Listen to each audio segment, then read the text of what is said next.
Bonjour à tous et bienvenue dans cette nouvelle vidéo. J'avais envie de changer un petit peu du décor habituel quand je vous filme mes vidéos depuis mon bureau là-bas, donc nouveau spot. Vous l'avez vu dans le titre, aujourd'hui on se retrouve pour que je vous présente mes derniers craquages en date. Et ça s'est produit chez Louis Vuitton aux Galeries Lafayette. Je ne suis pas repartie les mains vides. J'ai acheté 3 articles, l'idée c'est que je vous fasse l'unboxing et que je vous les présente aujourd'hui. J'ai reçu à Noël 2 cartes cadeaux, donc une carte cadeau par mon boulot, une carte cadeau par le boulot de ma mère et elle me les a données comme depuis que je suis petite. Et je vous avoue qu'entre le fait de pas forcément toujours avoir le temps en pause déj d'aller faire des tours en boutique, puis Miss Corona avec les grands magasins fermés, j'ai pas vraiment eu le temps ni fait de ma priorité ce tour aux galeries pour aller dépenser mes cartes cadeaux. Et un jour où c'était moins mouvementé niveau travail, je me suis dit c'est bon, sur ma pause déj, je vais aux Galeries Lafayette.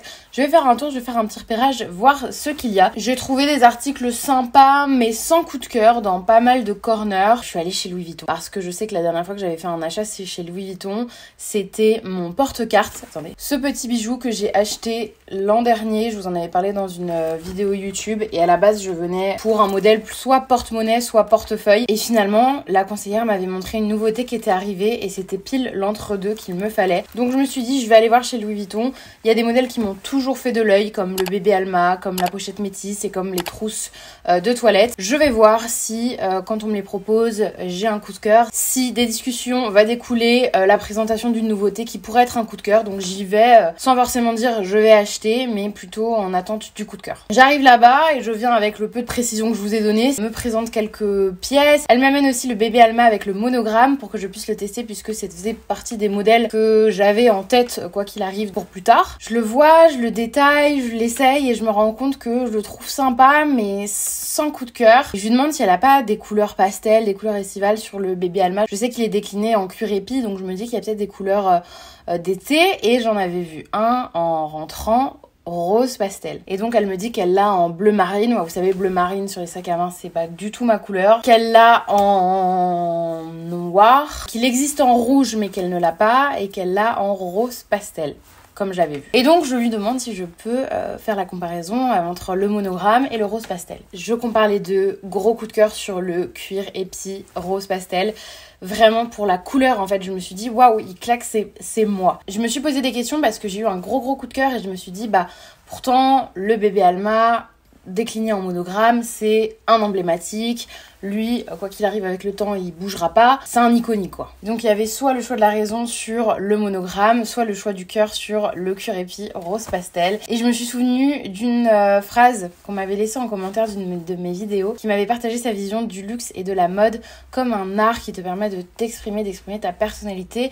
Et cette personne disait qu'elle trouvait ça dommage de voir les mêmes modèles sur tout le monde. Après, ça, c'est un choix. Moi, il y a des grands iconiques que j'aimerais avoir. Le Chanel Timeless. Et même si j'aimerais l'avoir dans une couleur waouh, je me dis qu'au prix auquel ça coûte, peut-être que je partirai sur du noir parce que ça bougera jamais. C'est pas la question. Je me suis souvenue de cette phrase qui m'a toujours marquée quand j'ai acheté mes derniers sacs parce que je me suis dit c'est vrai. Et je veux un sac qui me ressemble finalement. Et pas pour me dire oui mais c'est celui qui dans le temps peut-être permettra de se revendre mieux, qui ira le mieux avec tout, peu importe mon âge. En fait, ce que je veux, c'est un sac que je veux porter maintenant et qui permet de m'exprimer. Et à cet instant T, c'est ma vision. Et toutes les autres visions et modes de consommation sont légitimes. Mais t'as un coup de cœur sur celui-là, fonce. Et donc, j'ai foncé. Je vous laisse avec l'unboxing en close-up. C'est là vraiment que vous verrez mieux la boîte, le petit pochon, le sac en lui-même, les détails du cuir. Donc, c'est un cuir de veau. Cuir épi pour un Maharaja, si je dis pas de bêtises, qui souhaitait retranscrire la vague des champs de blé. Il y a le détail des clés, les détails du cadenas. Ce que j'aime aussi, c'est le détail du hardware argenté. Je préfère au doré.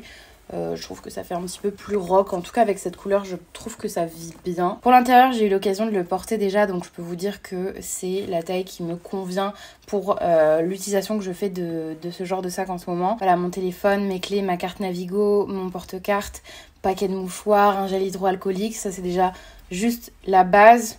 Un masque, et puis en fonction des sorties, parfois je peux amener ma caméra, ça rentre totalement dedans. C'est vraiment un format qui me permet de pas trop encombrer mon sac. toute façon, plus t'as de la place, plus t'en mets. Et je vous montre le bas du sac avec les petits détails. C'est parfait pour pas abîmer la matière. Pour l'anse, elle est amovible, mais elle n'est pas ajustable. Donc moi, ça m'arrive bien en dessous de la poitrine. Je vous insère un petit écran porté pour que vous voyez comment ça tombe. Et je vous retrouve face caméra. Oh là là, il est trop beau. Elle est rose comme ça. J'avais pas de sac rose, vous le savez. Et franchement, je le trouve très mignon, très doux. Je vais pas vous dire qu'il est chum parce que sinon je l'aurais pas acheté. Parce que j'adore les sacs colorés. En termes de poids, il est très léger. Comme je vous le disais, je l'ai déjà porté pour sortir et franchement, à aucun moment je me suis dit oh là il est lourd. C'est un point super positif pour moi. Je préfère aussi cette forme. C'est comme pour le Balenciaga City.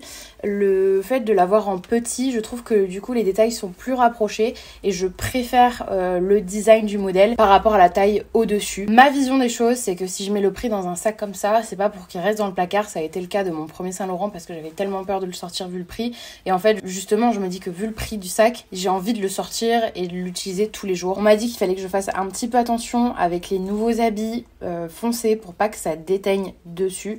Mais sinon, globalement, avec le cuir épi comme ça, les risques qui s'abîment sont moindres. Après, faut pas que je fasse de dinguerie quoi. Globalement, je prends assez soin de mes affaires donc ça devrait aller. Le modèle en cuir épi est plus cher que le modèle en toile monogramme. Donc ce modèle est à 1270 €. J'ai retrouvé la référence sur le site donc je vous le mets. Il est toujours disponible. Et dernier point que je voulais soulever, voilà, moi je l'ai aussi acheté parce que je sais que j'ai pas peur de porter de la couleur en hiver et que je pourrais totalement le porter en hiver. N'oubliez pas que ça peut être un paramètre à prendre en compte si jamais vous êtes un petit peu plus frileux ou frileuse avec les couleurs selon les saisons. Voilà pour le premier produit et à la base ça devait être l'unique produit, mais Catherine est allée me chercher des accessoires. Et Pauline, la meuf la moins raisonnable du monde, a craqué, évidemment.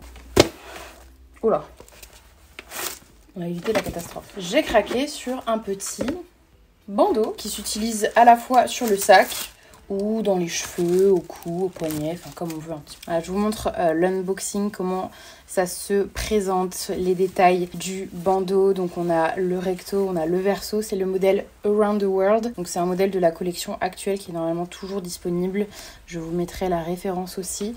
Il était à 190 €. J'ai eu un coup de cœur sur le design et la couleur qui se marie à la perfection avec le sac. Pour la matière, on est sur de la soie. Et de l'autre côté, on a vraiment le monogramme sur un chocolat foncé. Donc elle m'a montré comment le mettre autour de l'anse du sac. Je vais vous faire une petite démo en accéléré, mais je trouve le rendu super sympa. Je ne mettrai pas en apparent le côté avec les dessins. Je préfère laisser le monogramme parce que je trouve que ça fait moins fouillis. Ça pourrait toujours varier en fonction des styles. En tout cas, c'est le style que j'aime en ce moment. De temps en temps, je trouve que ça te permet de twister un petit peu ton sac et que ça peut vraiment rendre un côté sympa. Je me suis permis de craquer cette fois-ci parce qu'il y avait les cartes cadeaux et que ça me faisait offrir les 2 derniers accessoires sur lesquels j'ai craqué. Donc je me suis dit finalement, je dépense le sac de mon côté et les accessoires seront pris par les cartes cadeaux. Voilà, c'était la petite folie. J'ai hâte d'apprendre à le mettre avec plus de dextérité, mais très sympa. Pour le dernier article, il s'agit en fait d'un produit que j'ai pris pour ma maman.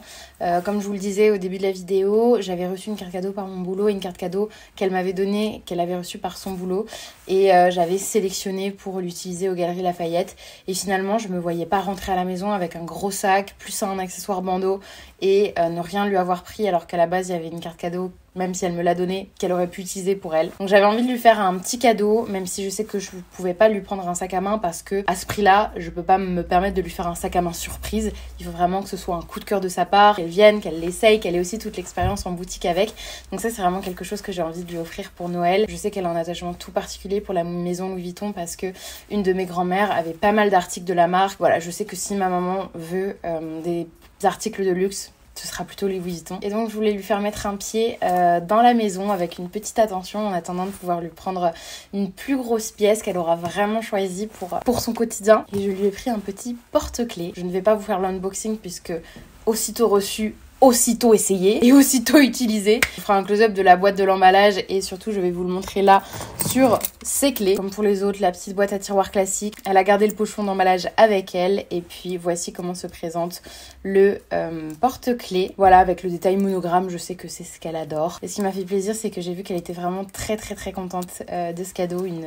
une gosse à Noël. Je vous avoue qu'il y avait quand même une partie de moi qui était pas à l'aise parce que même si je lui ramenais quelque chose, je me disais c'est un petit porte-clés à côté du sac que je me suis pris pour moi. Elle a été hyper contente et je sais que ce n'est que partie remise pour le moment, elle pourra sélectionner son sac. Je vous mets les références en description. Le porte-clés, je l'ai pas retrouvé sur le site, donc je ne sais pas si c'était une ancienne collection qui était toujours dispo en boutique ou pas.